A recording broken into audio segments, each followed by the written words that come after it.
Golden rule not train. Routine और discipline का system. अच्छी आदतें तब बनती हैं जब उनका सिस्टम हो। अगर हर दिन का रूटीन फिक्स नहीं तो बच्चा कभी डिसिप्लिन्ड नहीं बनेगा। घर में सोने का टाइम फिक्स करें, उठने का टाइम फिक्स करें, होमवर्क का टाइम फिक्स करें, नमाज का स्केड्यूल फिक्स करें। रूटीन बच्चों को सिक्योरिटी देता है। मोबाइल के लिए डेली लिमिट सेट करें, स्क्रीन फ्री आवर्स रखें। शुरू में मुश्किल लगेगा, बच्चा रेजिस्ट करेगा, लेकिन 21 या 30 दिन बाद वो आदत बन जाएगी। हमेशा याद रखिए कि किसी भी काम में कंसिस्टेंसी ही असल सक्सेस है। Golden rule near 4। Positive reinforcement. हर वक्त सिर्फ गलती पकड़ना बैंड करें। जब बच्चा सच बोले, नमाज पढ़े, किसी की मदद करे, अपना काम खुद करे, तो यूज अप्रिशिएट करें। सिंपल अल्फाज, मुझे तुम पर फख्र है, माशाल्लाह तुमने बहुत अच्छा किया, अल्लाह तुमसे खुश हो। अप्रिशिएशन से बच्चा मोटिवेट होता है, सेल्फ कॉन्फिडेंस बढ़ता है और वो उस आदत को रिपीट करता है। लेकिन याद रहे, हर काम पर पैसा या कीमतें जरूरी नहीं। बोर्ड्स ऑफ लो वैसे आता पावरफुल होते हैं। Golden rule number 5। दुआ और स्पिरिचुअल कनेक्शन। ये सबसे पावरफुल रूल है।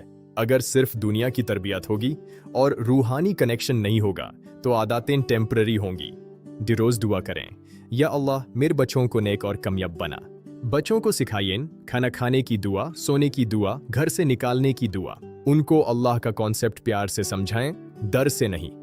उनको बताएं अल्लाह हमेशा तुम्हें देख रहा है और तुमसे प्यार करता है। जब बच्चा अल्लाह से कनेक्ट हो जाता है तो फिर कोई भी बुरी आदत उस पर ज्यादा देर तक असर नहीं करती।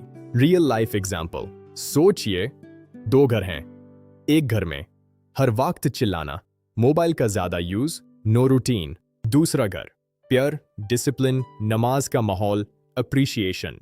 5 साल बाद फर्क खुद नजर आएगा।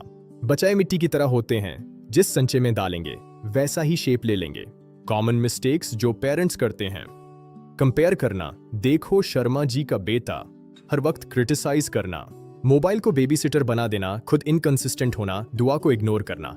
इन गलतियों से बचना बहुत जरूरी है। Powerful outro. दोस्तों, अच्छी आदतें एक दिन में नहीं बनती, लेकिन एक दिन जरूर शुरू होती हैं। आज से डिसाइड करें कि हम बेहतरीन पेरेंट्स बनेंगे। सोचिए, पछतावा या फखर? कमेंट में बताएं। वीडियो पसंद आई हो तो लाइक करें, शेयर करें और सब्सक्राइब करना ना भूलिए। अल्लाह हम सबको तौफीक दे।